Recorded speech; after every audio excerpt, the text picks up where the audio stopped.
मेरा ही नाम है कौन गुलाब सिंह, महाराज शेष के बड़े बेटे।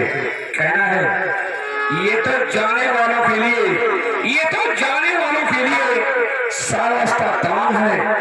और इस प्यारी प्यारी रैयत को गुलाब सिंह का सामने गुलाब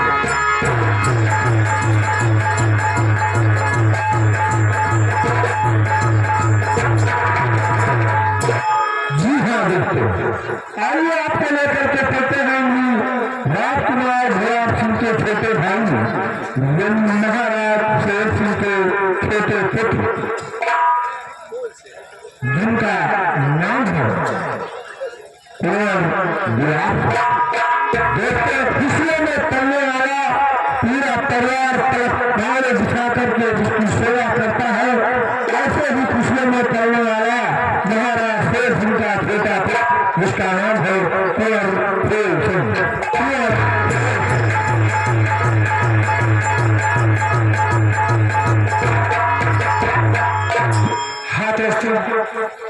मैं बालकाल शहर के रहने वाला हूँ।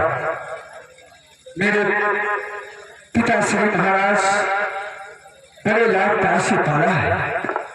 अब शेष बचपन में माँ छोड़कर हमें भगवान को प्यारी। आज तक पिता श्री महाराज ने हमें किसी चीज की कमी नहीं होने दी। माँ की ममता पिता का प्यार देते चले आए। और उधर बड़े भैया हर घड़ी हमें अपने गले से लगाकर रखते हैं। मुझे बहुत प्यार करते हैं। चलता हूँ राजमहल में बड़े भैया से मुलाकात करूंगा और पिता श्री महाराज की आज्ञा का पालन करूंगा।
महाराज शेर सिंह का नजारा, यहाँ तक कि महाराज शेर सिंह के बच्चे भी जिसे अपना नौकर नहीं समझते बल्कि चाचा कह करके पुकारते हैं। ऐसा ही किरदार जो वफादार है, हालात कैसे इसे गद्दार बना देता है ये कहानी के गर्भ में है। फिलहाल महाराज शेर सिंह का वफादार सेनापति जिसका नाम है सेनापति